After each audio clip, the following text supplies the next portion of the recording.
Hello, welcome everybody. We are live. Coach Diana and I are here to talk about an important topic, staying well. Is it even possible? And we would love your interaction. So I hope many of you are able to join us tonight. I see a couple of you on YouTube, and we're hoping we'll get some viewers from Facebook and Instagram tonight as well. So just give us a welcome. We've got our tech support person, Karen, here today. Thanks, Karen, for being here. And she's putting some things in the chat for you as well. Remember, this is Leslie Vernick's public page, wherever you are watching from. So be mindful of how you interact, but we would love some interaction. And if you need to make that private, if you have a question on this topic for Coach Diana and I, you can go to leslievernick.com/question/, and that will remain anonymous. So welcome, and thanks for being here, Diana. Yeah, thanks for being with me as well. We have an interesting topic today, don't we? We do. And I'm managing a little bit of a cough with some hot tea tonight, so forgive me. Well, I have my water here with me next to us. We are talking about staying well. It's a topic that I think we have to address a lot as we coach our ladies.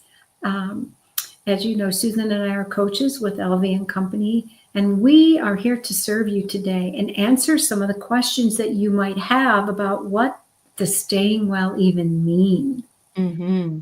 And what does that look like? And, how do I know if I should stay well? So I thought we said we would start with asking you, what are good reasons to stay well? Or should we define it first? What do you think, Susan? Yeah, maybe we'll just define what that looks like, and then we can have ladies weigh in. Is it possible? That is probably a controversial question in itself. Is it possible to stay well in a destructive relationship? So what does staying well even mean? So if you are in a relationship that has destructive qualities about it, how can you remain in that relationship without it damaging who you are, without damaging you physically? How can you stay in that environment? What would you describe staying well as? So help us out here with your words. We really love interaction. We're hoping we get a little bit more viewers because we know sometimes people are out and about late at night or even just getting dinner and taking care of the kids. But we would love for you to interact with us. And we want to welcome you. Jeanette, April, we've got, Janice. Hi, Janice. Yeah. So we also see our Instagram friends. And I always have a hard time because the Instagram names are not clear. We've got Karen, we've got Pam, Seal, Debbie, Mina, Becca, Carrie. Thank you for joining us tonight. We're wondering what you think about staying well. If you were to stay well, what would that look like for you? Mm-hmm. So when I think of that topic, staying well, we might think of the different aspects of being well: spiritually well, physically well, emotionally well. Yeah. I think about all of that. I think staying well might mean that I have clarity, that I have emotional stability, like I'm not all over the place, right? Clarity means like I'm not walking in confusion or self-doubt. Back and forth. A double-minded man is unstable in all his ways, right? Well, yeah, sometimes I'm double-minded. I'm going to be real with you. The ability to maintain my integrity and not pretend things that are not happening or things that are not true. Definitely safety, right? Yeah. Oh, absolutely. Safety. Yeah, I almost think that's the most important one. If you don't have safety, you're not going to be well. No safety, no wellness. Absolutely. Okay, Yes. we got that. No safety, no wellness. So can we define safety? Yeah, great. Yeah, there's different aspects of safety. And I think when we're talking about abuse or destructive relationship, what comes to everybody's mind first off is that physical safety. Are you being Yeah. harmed physically in some way? But there's so much more than that, isn't there, Diana? Oh, mercy, Something we yes. think of. In most cases, I think the majority of the women that I personally work with are not in danger of physical safety. It's the emotional piece that is so huge. And we know, I believe you would agree with me, Susan, that emotional safety can be way more damaging to you than actually physical. Well, I would say emotional abuse can be way more damaging to you than physical It's abuse. certainly less obvious, and it's harder for other people to notice and support when they don't see it, right? And I would say that all emotional abuse becomes physical abuse because it does damage. Oh, I love the way you said that. Explain that a little further, please.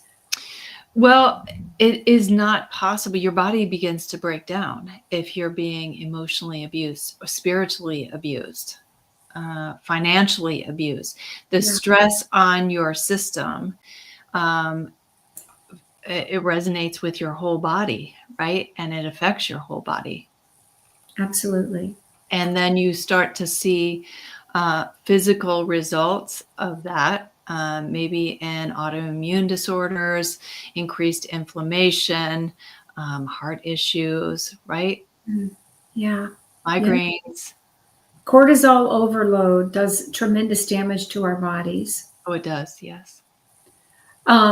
I think of when I think of emotionally destructive, just a few words come to mind for me, and it might sound like constant criticism, put downs, blame shifting, minimizing, denial, gaslighting, um, a lot of manipulation.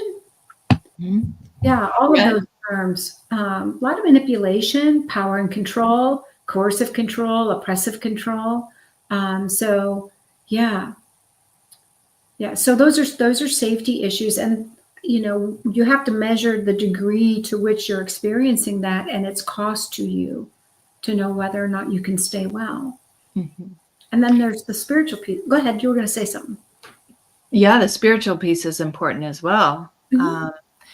Just in someone using scripture over you, telling you, well, I get to decide because you're supposed to submit and you need to just do your wifely duties, right?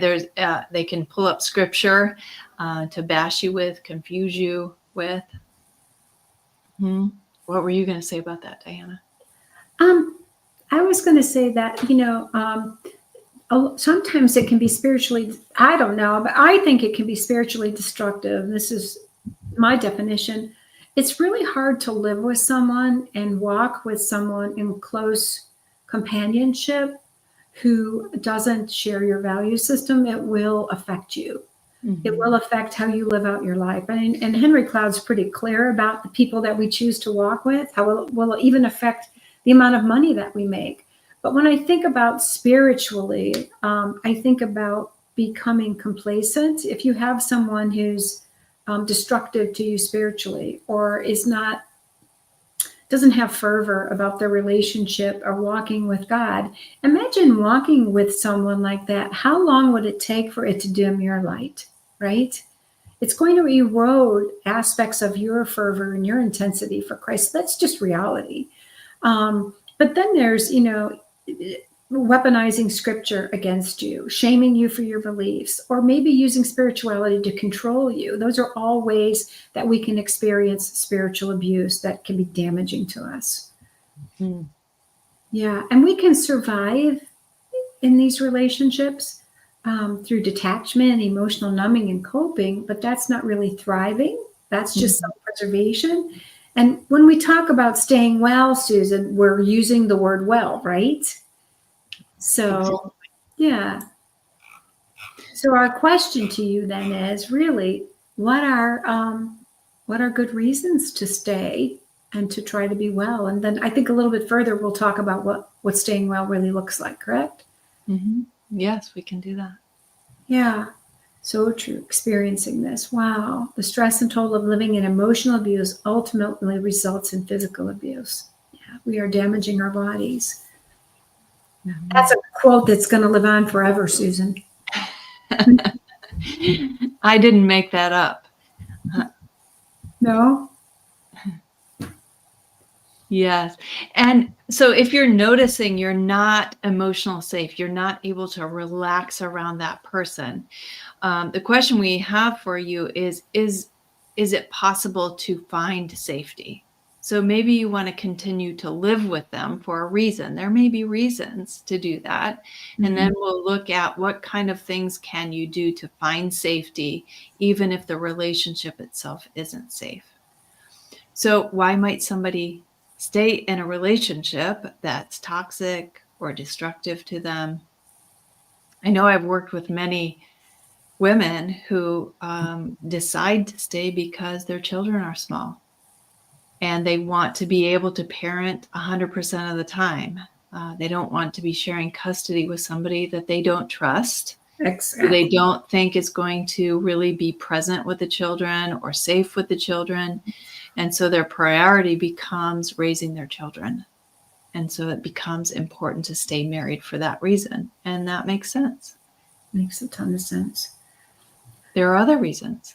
Exactly. What other reasons can you ladies think of for staying well? For choosing to stay and choosing to move into staying well while you're staying, what are some good reasons that you might want to stay? What are your thoughts? So while we're waiting for ladies to populate the chat with what they're coming up with, because I imagine some ladies are experiencing this. They're thinking of reasons why they can't leave, why it doesn't make sense. Fear. Not being able to provide for yourself and your children. Yeah. That's a big one.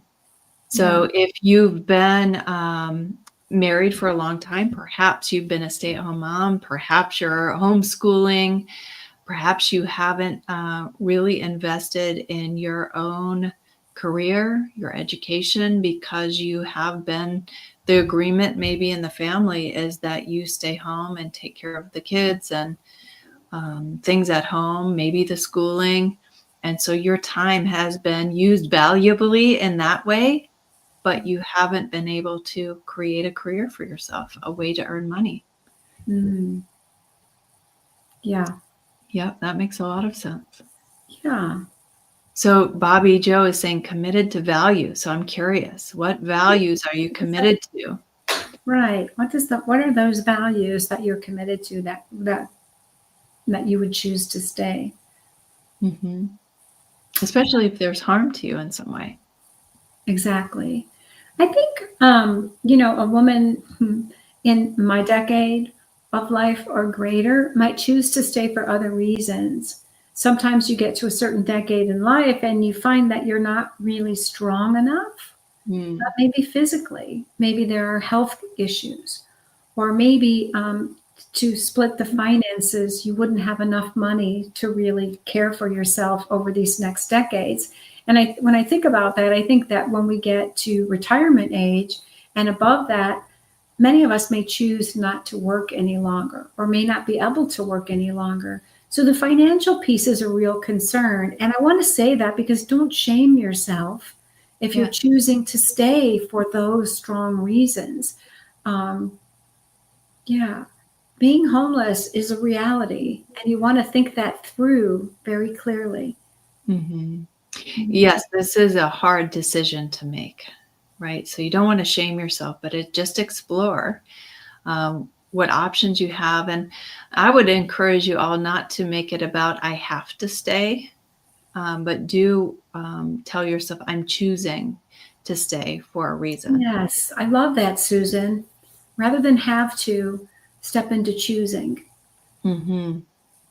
making that choice. And, you know, as we talked about before, the stress response, excess cortisol in the body does have an effect on you physically, right? And so many people who have stayed in a relationship for a long time develop physical deficits and struggles that then makes it impossible for them to go out and work or take care of themselves. And so some women end up in a situation where they do need to stay, and they may not be really staying well, but they still need to stay. And so you can stay, but you may not be able to stay well. Yeah. Well, at this moment, you may not be staying well at this moment, but there may be some other things you can do to grow a little bit stronger. Yes. I think about sometimes you might not be strong enough to go in this moment. And I'm talking about being emotionally strong. Maybe there are other things in place. The finances are good. The reasons to go are clear, but you just don't feel like emotionally you have the stamina to do that. And while you don't want to stay in that spot, you want to grow in some emotional strength, it's okay to notice where you're at right now. Mm. And you may want to have some goals about stepping into a place where you can grow in some of those strengths and develop a community of support.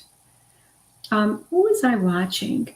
I was just flipping on Instagram. I gave myself 15 minutes to just flip through Instagram for a break today.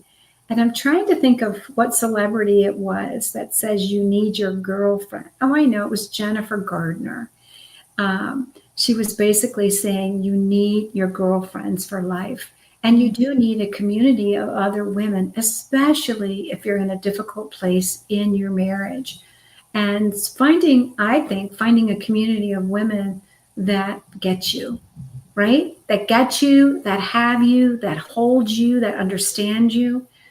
And of course, that's my segue to invite you to our Conquer opening, which we only open up twice a year. And we do have a community of women who are that for one another, with one another. And we offer many resources on top of that. So we want to put that up here now. So you can go to the link, www.leslieburdick.com/Conquer sign up. And you can read all about what Conquer is about and choose whether or not this is a good time for you to step in and say, yes, I need community, I need support, I need some education about where I'm at and how to move forward. Mm-hmm. And I already see some of that happening in the chat, the community, the support of one another. Yeah. Your stories are resonating with each other. I can see that. And so our Conquer membership is wonderful for that. There's that support group piece that is run on Facebook currently, where women can pray with one another. They can talk about their situations, support each other in life events that are coming up. And it's really a beautiful thing. And to see the mentors and the coaches in there supporting them is so wonderful. Well, I think the truth of the matter is these are complicated issues and you cannot walk this out alone. Let me tell you, through personal experience, we really need the support of one another's, especially those that have been there and that really understand what's happening with you. And yeah, it's not underestimated. Mm-hmm. Yeah. So we talked about good reasons. Did we talk about good reasons not to stay, right? What staying well was it? Right? We talked about safety issues, correct? And we talked about what are good reasons to stay well. Mm-hmm. Yeah, and I'm sure there are other reasons to say some people need to stay for insurance purposes. Oh, there you go. Yeah, especially, yeah, for sure. That'd be a big one.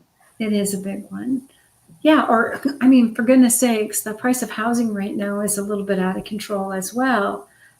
So Yeah, there are many factors, and there is no shame, there is no judgment for your needs. But putting yourself front and center in terms of your needs and understanding that and being okay with that is primary. Mhm. I love that you say that. There's no shame in it. And to just be able to be compassionate towards yourself and to be honest with yourself about what's going on. I think being able to examine that is so helpful. And just looking at the costs and the benefits of being in this kind of relationship. Yeah. I love the way you said that there are costs and there are benefits, and you have to really weigh what you're willing to do and what you're willing to do without. To stay well, to stay in a relationship that is destructive doesn't mean it's a good relationship or even a relationship, right? There may be some sort of a partnership there, but it might not be the traditional way that you view a marriage. My question is to our audience, can you help us define what well means without demanding someone else changes? Like, what would it look like for me to be well in my relationship and let go of the possibility that change is going to occur in that other person? I've been in this relationship a long time. I've said all the things. I've done all the things. We've met with all the people helpers, and I know nothing's going to change. What would that look like for me to stay well? Mm-hmm. Well, you said the words let go, right? Letting go of expecting them to change or needing them to change or focusing on them changing. So that's something I notice usually at the beginning of the journey when I meet with women for the first time or so, is that the focus is on a healed, repaired marriage and their partner showing up, hearing them, understanding them, caring for them. And that may not happen and likely will not happen if you've already tried for that, if you've had those conversations. Mm-hmm. And so the letting go of that desired outcome can be so hard, but it is a key to staying well. Yeah, there's some work to do with that, I would think, some grieving work. I'm telling myself the truth continually over and over again, because I don't know about you, but I think as women, we're relational and we're always moving toward relationship. So if you're in a partnership with someone where you know that healthy relationship is not possible, you continually have to train yourself to pull back and remind yourself that that's not going to happen here. And so hence another reason why you need a supportive community, some good girlfriends that are local as well, and, a good healthy church. Yes, because those needs are important. Ladies, your needs are important. The need to belong, the need to be cared about, to be cherished, to be loved, to be seen and heard. Your need is not unreasonable. No. And so finding people who are willing to put in the work of relationship with you is so important, so that you do get your needs met with safe people. And it may not be the person that you're married to. So I think, I'm looking at the chat here to see what would it mean to you to be well without needing someone else to change. What would that look like? And Karen's emphasizing that your needs are important. They are not unreasonable. And I think if you're in a relationship with someone who is destructive, you can detach and learn to take care of yourself. And that is the key. It means learning to protect your heart, your mind, and your soul. Even when the person that you're married to chooses not to grow or to heal or to love you in healthy ways. Mm-hmm. Yeah. So important. Mm-hmm. And if your wellness is tied to their choices, you're going to be disappointed. It's going to be a challenge to stay well if you need them to make different choices in order for you to be okay. So coming to terms with the truth that I'm here for a reason, but it's not the ideal that I thought it would be. Again, it's kind of reframing and rearranging how you see things. And I love what I've learned from Leslie. I mean, I just took it from her. I'm sure it's not just Leslie who has said this, but I think the truth is that it doesn't mean you have doesn't mean you have a good relationship, a good marriage. It doesn't even mean you have a relationship, because if you're not feeling some of those things that you need for a healthy relationship, which are safety, connection, reciprocity, it's not a real relationship. And you may stay, I think, Susan, sometimes we stay for a period of time, even if we're not emotionally safe. But that's why we guard our hearts. Yeah. Can you talk a little bit more about how do you guard your heart from destruction?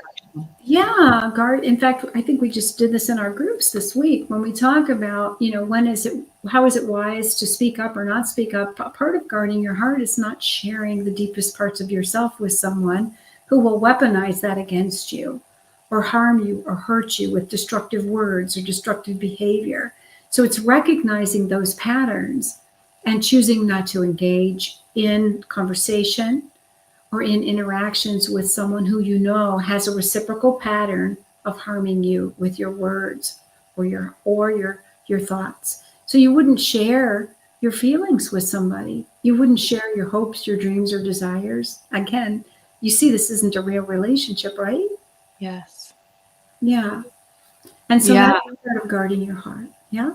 Mm-hmm. And I think that there's always a desire, I think, when you're in real relationship to seek out that connection, to feel understood, to heal broken parts of the relationship, to gain repair, to get an apology, right? And in a destructive relationship, those things are not going to happen. A real relationship is not possible with a destructive person. And so just stopping from needing that so desperately and seeking it can be a way to guard your heart. So if I'm guarding my heart and I'm in relationship with someone who I've experienced this relationship rupture over and over and over again and damage, I am going to tell myself the truth that I cannot expect repair. Mm-hmm. There will not be repair here. And my shield is up. My armor is on. Yeah. And that's so hard, isn't it? It is. It's hard. Well, it's hard to live in a guarded position because you talked about the damage to your body, right? So imagine trying to detach and live in a shielded position. What do you think your body's doing somatically? There's a tension there. Yeah, bracing. Yeah. So again, there may be a cost to staying well. And a cost to putting on that guard. Now, I've talked with some women who do that well, and they don't seem to feel any of that. So some people may be different with that. Yeah. And that's a really good point. We are all different. We come from different backgrounds. We have been raised differently. Our bodies have developed different ways.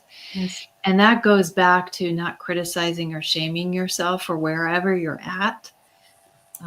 Different people have different tolerances to pain.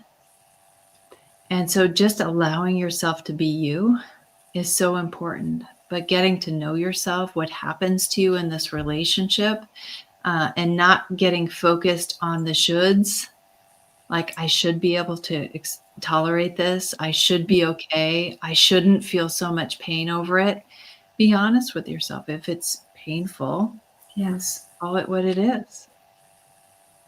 I love that. And I am going to say it means being committed to radical honesty, self-honesty about how it's impacting you, and honesty about what's really happening, and trusting your own experience, right?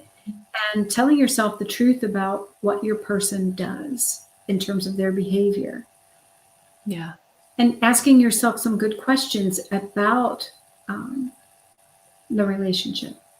Mhm. and about what do I need to be emotionally and spiritually healthy. So getting in touch with your needs again, because now you're not using all your energy for the relationship. It's time for you to rethink, what do I need? I'm not getting what I need here. Let's define what I need emotionally and spiritually to be healthy. Mhm. And Not only your needs, which I think is a huge part of knowing yourself. What do you need most and how can you get those needs met? But also, what are your limits? Mm. That's going to be really important, right? So in staying well, establishing boundaries is going to be paramount. And even boundaries in your mind. I think sometimes when we're in survival mode, we negotiate with ourselves and we're not telling ourselves the truth. We're kind of denying maybe how bad it is, Mhm. right? Or minimizing our own pain. So being radically honest is all of that. Telling yourself the truth, even if it's painful. Mhm. Yeah.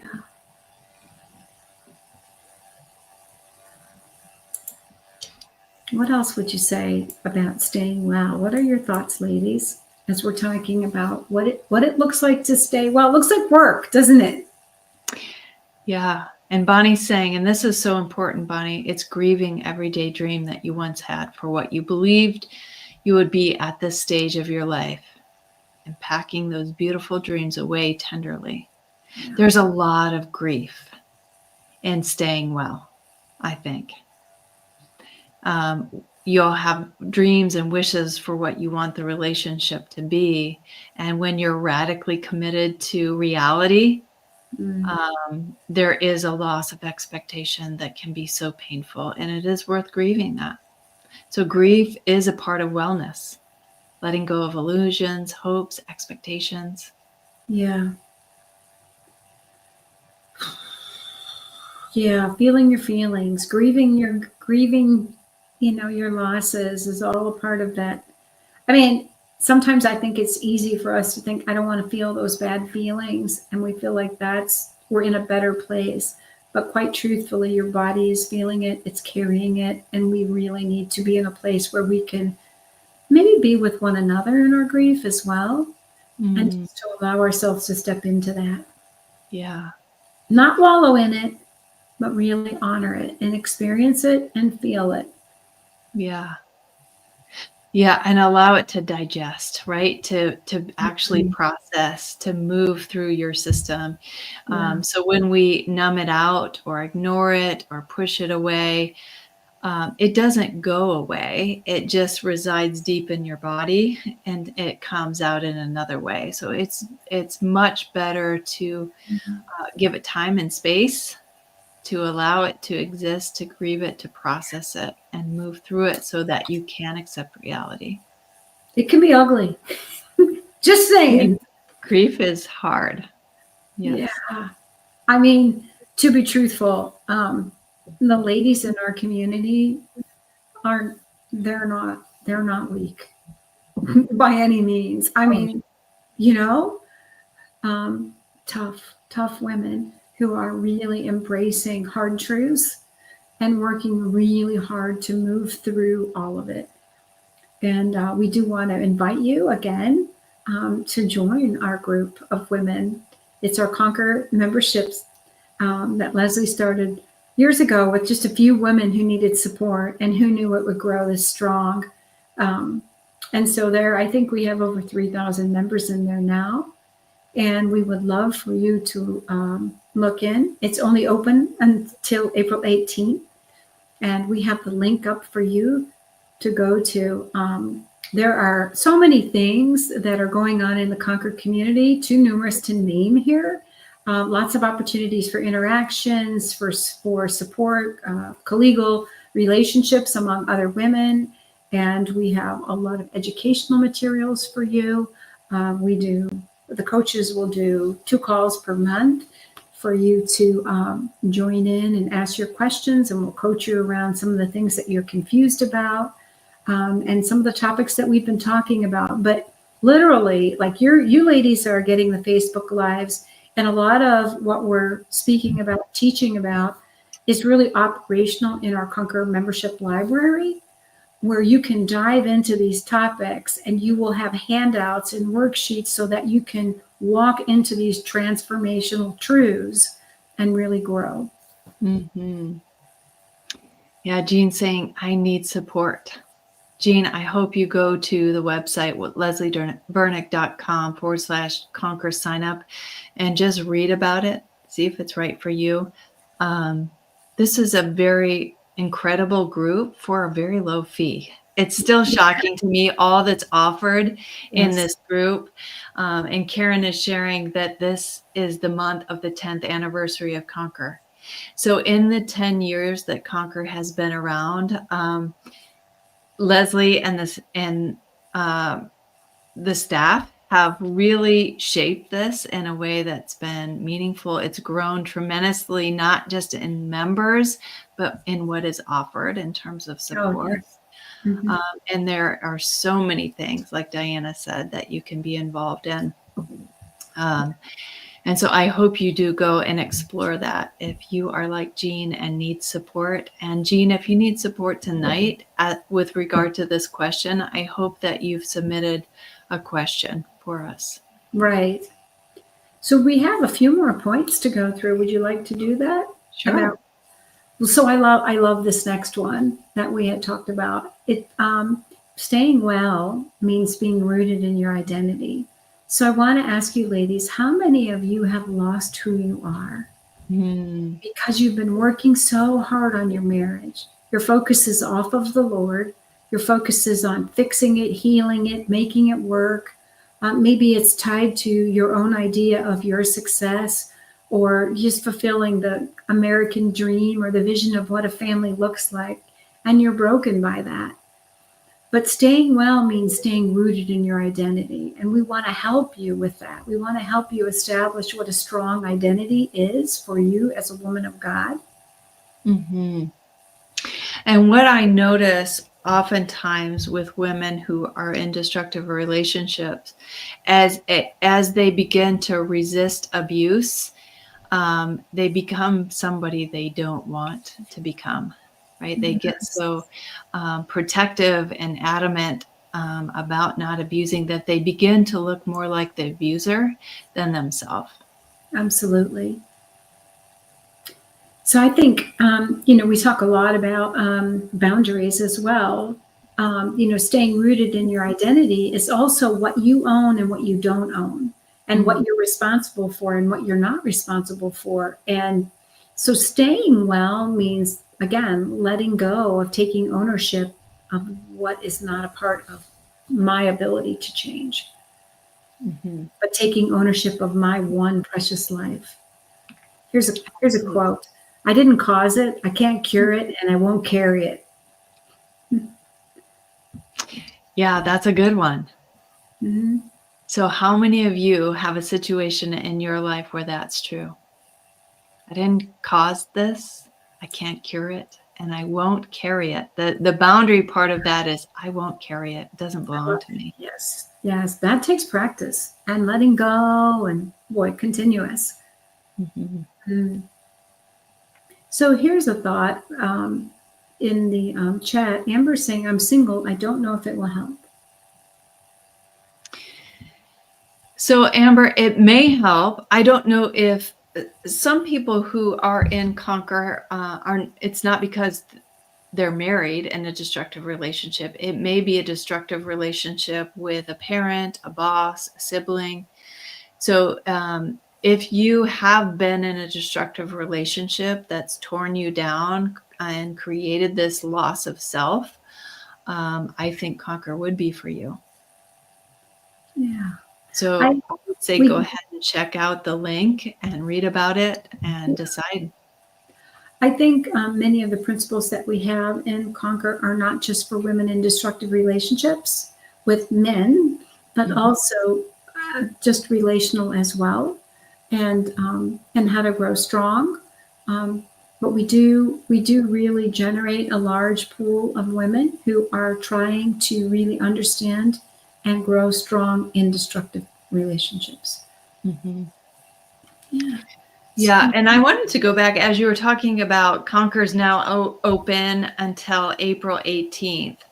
The reason why we do that, so it opens twice a year for a short amount of time, is because we want to really be able to take care of new members. Because Conquer is so big, there's so much in there, is we really want to help everyone enter, to feel safe, to know what they're experiencing in there, to get a foundation of what's offered and a foundation of what it looks like to be well. And so that's why we do it that way. And so I'm hoping that all of you who are interested will be able to register by the 18th so that we can really help support you in being a new member. There is so much to staying well. And I think I love the topic that we had today. Is it even possible? But I think about also being well, because much of the work that we do and the opportunities that we offer for growth are really about how to take better care of yourself, how to step into your identity, find your voice, speak up. Really, what are boundaries? How do I stop codependent, over-functioning behaviors?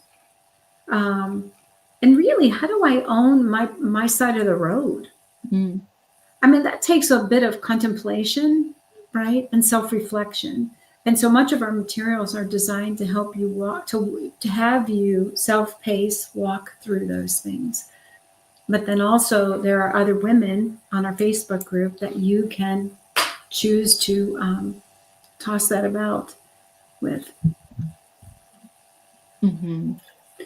Yeah, I'm seeing Amber says in the chat, I've been in an abusive marriage. I'm out now, but got in another abusive relationship and it just ended.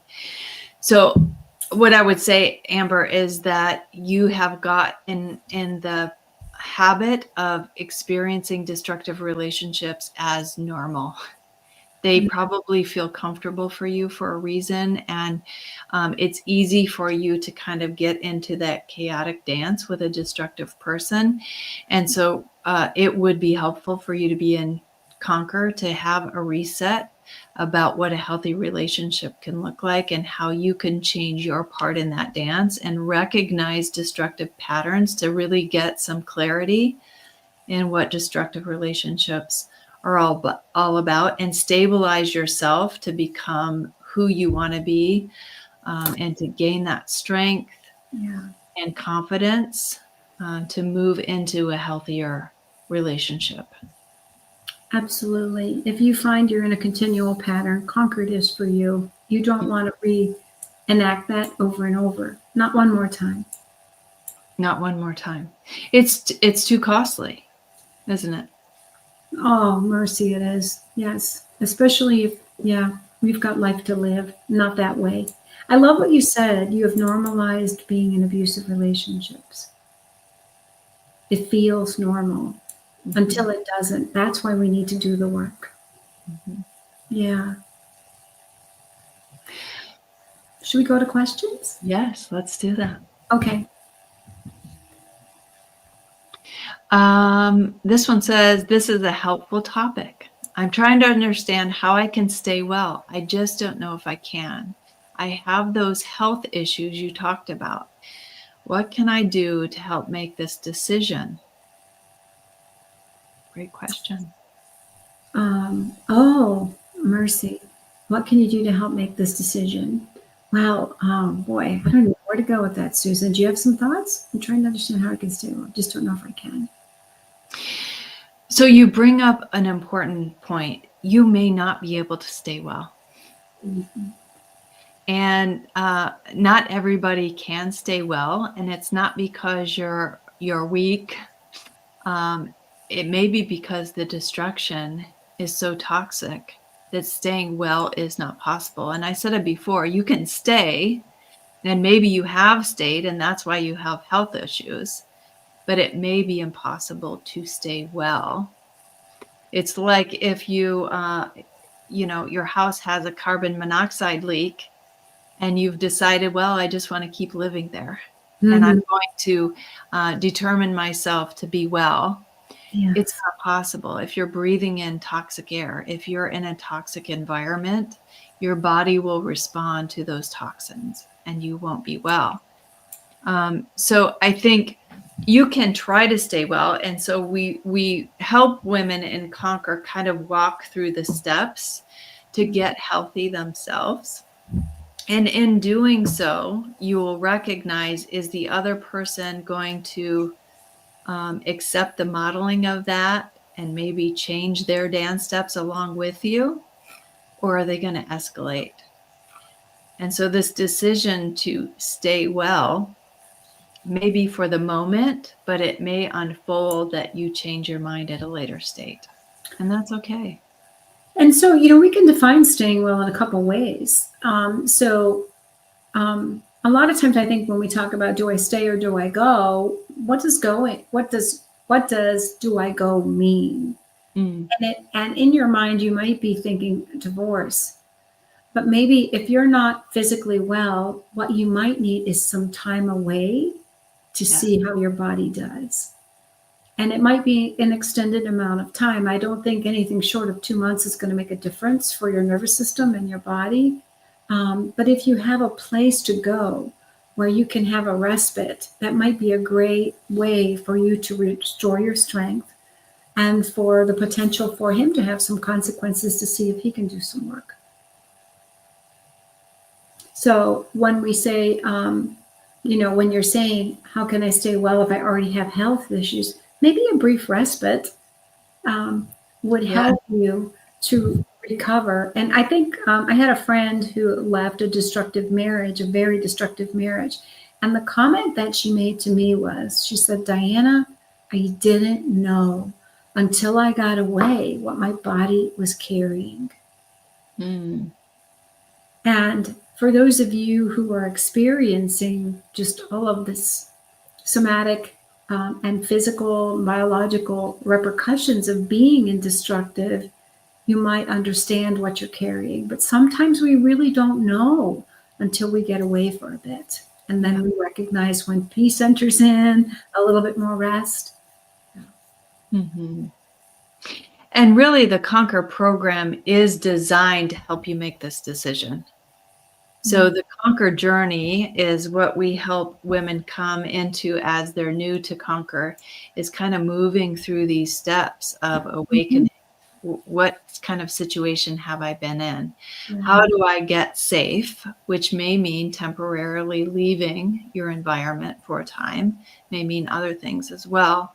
And then, really gaining some clarity about what's been going on, what have you been suffering, what things can you do differently, gaining that stability of who you are, getting that back, strengthening yourself and gaining confidence, so that we help you move through those steps, which will then help you decide what do you need to do next.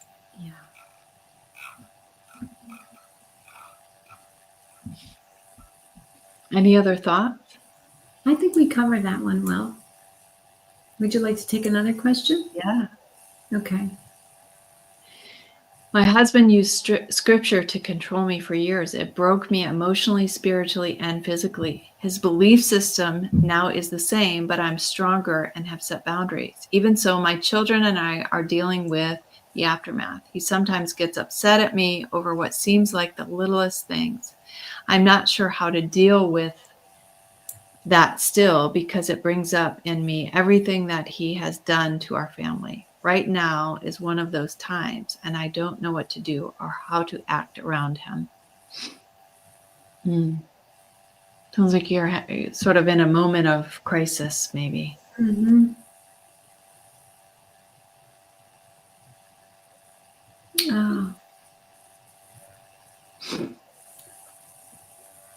So what is the question here? I'm not sure how to deal with that still, because it brings up in me, oh, mercy. So there's some healing work to do here. Absolutely. And if you're in a situation with someone who is a little bit different now, that doesn't mean it's better. They're just different. And as you said, this is a really good point that you bring out, is that it still brings up in me everything that he has done. So a lot of times abusers believe that if their behavior is changed, everything is good. But that's not how we work. There's residual damage, and your body, every time he misbehaves by doing something destructive or toxic, your body is going to react, and it's carrying the history of everything that has happened until there is repair made. And it doesn't sound like that has happened. That's a long process for someone to regain, to repair the relationship and to regain trust. And that's demonstrated over time. And even though he's different, if he keeps having hiccups, that just puts you back to zero again. Mm. And so that, yeah. Mm-hmm. So when you say, I don't know what to do or how to act around him, I want to encourage you to use boundaries, use your words, use your voice. Speak to what is okay and what is not okay in the way that he's behaving. And don't be afraid to ask for what you need. And I think one of the things that we help women understand is that you don't need him to just be good now. You need him to do repair work and regain the trust so that you can feel safe. Because just because he's different doesn't mean you're registering safety in your body. Mm-hmm. And it sounds like he's mostly different because, well, he may not be different. She's stronger and setting boundaries, which is changing the dance, is what I'm kind of reading in that. Mm-hmm. So I think one thing you'll learn in Conquer, well, there's several things, but how to regulate those emotions. We really work on different skills to help you when you feel triggered. And that you get upset about things from the past, and how to kind of calm yourself, how to take care of yourself, and then how to move into conversations when he gets upset about the smallest things, so that you don't take ownership, but also so that you don't carry the weight of that you don't allow it to derail you, that you don't take it as criticism, you don't become shameful about that. Just a really quick tool is just to validate. I can see you're upset. What are you going to do to help yourself with those feelings? Because yelling at me is not okay with me. So the validation part is acknowledging that he's really upset. Mm-hmm. But you still can hold your boundaries and not move into fixing it for him. And you can keep yourself safe by saying, I'm not going to stick around for this conversation if you're going to yell at me. Mm. So we really work on communication, teaching you how to move through different communication skills and practice those. So within the Conquer library, there are a lot of different videos on different various topics that have handouts. So worksheets that you can move through to learn on different topics. But also part of what's in Conquer as well is 2 calls with coaches. So Coach Diana, Coach Leanne, or I will be on those calls where you can ask questions like this, and we can kind of coach you through that. So 2 times per month, that's offered to you as well. Yeah.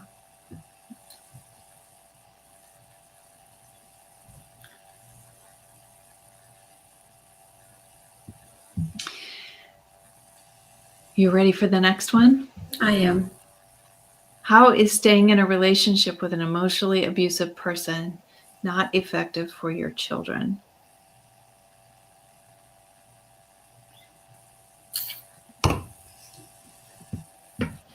So I think this question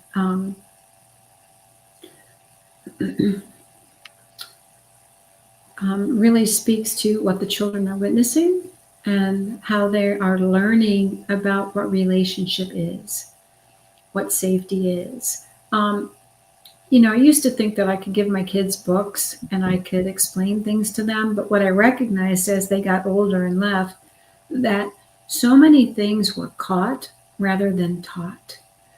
And so as our kids are watching us in relationships in our home, they are encoding what relationship looks like, what love is, what connection is, what is healthy attachment. And that is something that is conveyed from brain to brain. It's watched, it's sensed, it's felt. And so everything that's going on in your home, your kids are learning from way more than what you tell them. They're watching what you do and how things are. And so if this person is emotionally abusive, depending on the extent and the gravity of their abuse, it can be frightening and challenging for the children as well. So thinking just about those little tiny nervous systems, and are they feeling safe? Mm-hmm. You're not feeling emotionally safe. How are you creating emotional safety for them? And I do believe it's true that they need one healthy parent. So even if you choose to stay with an unhealthy person in your relationship, getting healthy, getting strong, being there for secure attachment with your children is key and super important. Mm-hmm. Yeah, great answer. We have a question here. I'm curious, if you detach from everyone who harms, then later you tend to isolate. Are you still detached from making new relationships? Does this make sense? Yeah, and I think what this person is saying that I've detached from everyone who's harmed me, and now I'm isolating because I'm afraid of letting anyone in, which I think is quite a natural response. I totally get it. And so the challenge is to learn some skills and to regain your, be strong in your identity, to really be able to forge new relationships slowly and carefully, to test them out for all of those qualities that we know are safe people and healthy relationships. And that really is a part of unlearning the toxic dynamic. It's learning what a healthy relationship feels like. We want to get to the point where, like you said earlier, Susan, like it doesn't feel normal to be in an unhealthy relationship. Right. Yeah, and learning how to discern what does healthy look like is so important. Yeah. How do you choose healthy people? What signs are there? What red flags have you been maybe missing because it felt normal for some reason? That you want to retrain yourself to be able to see those red flags, to feel them in your body so that you can find healthy people, right? Mm-hmm. And so you need to feel strong in yourself and confident to be able to create new relationships and make those discernments on, are they trustworthy? Are they safe? Yeah. Yeah. And Karen put in the chat, what are your takeaway as we're kind of winding down to the end of our hour here? What felt important today for you? What little tidbit did God give you that you're going to take away? Hopefully it will be just to go to the website and check it out. See if Conquer is right for you. Yeah. What are some golden nuggets that you heard today that might help you walk in a different way?